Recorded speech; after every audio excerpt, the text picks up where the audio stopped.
Good morning, class. I am Teacher Mary and I am your teacher for this morning. Before we start to our new lesson, let us warm up with a short and fun song. This song is called This is the Way We Learn the Time, sung to the tune of This is the Way We Brush Our Teeth. Are you familiar with that song? Very good. For that, let us sing it together. Okay, so this is the way we learn that time, learn that time, learn that time. Tick tock sounds and hands that climb. What could all this mean? Round and round the hands will go, fast and slow, high and low. One is quick and one is slow. Can you guess their names? Numbers sitting in a ring.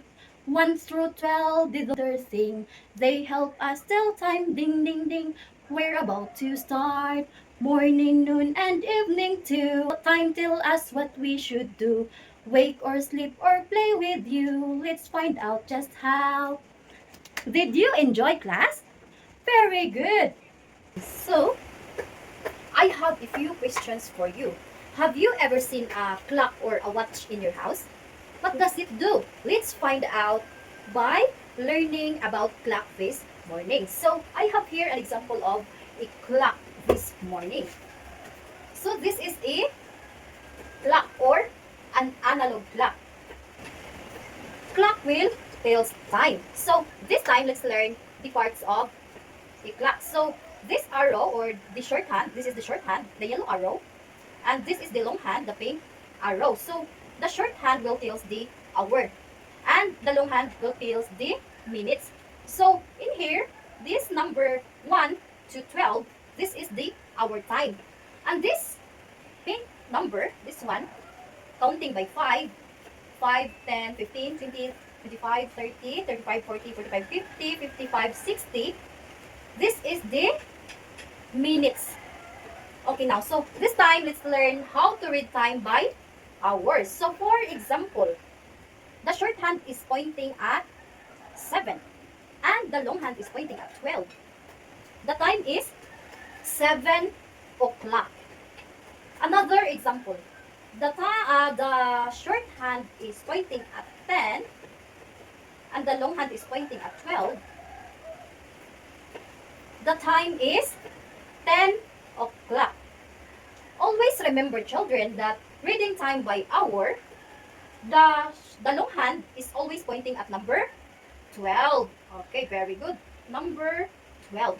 Now this time, let's proceed to learn how to read time by half hour. So in half hour, for example, when the short hand is pointing at 9, the short hand is pointing at 9. And the long hand is pointing at 6. The time is 9:30. Another example, children.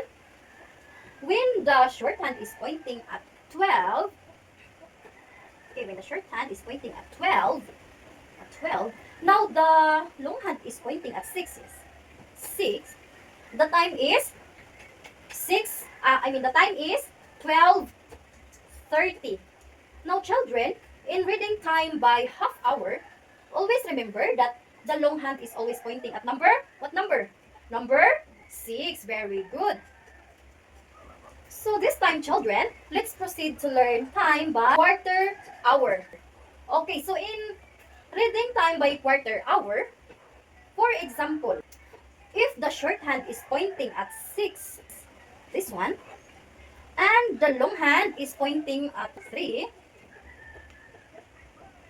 we will read the time 6:15.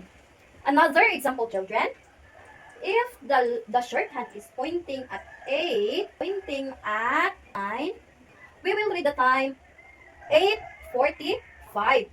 Now, in reading time by quarter hour, always remember, children, that the long hand is either pointing at number 9 or pointing at number 3. Do you understand, children? Very good. Thank you so much for learning with me today, class. I hope you enjoyed our lesson on telling time. This is Teacher Mary. And this ends my video presentation. Bye-bye!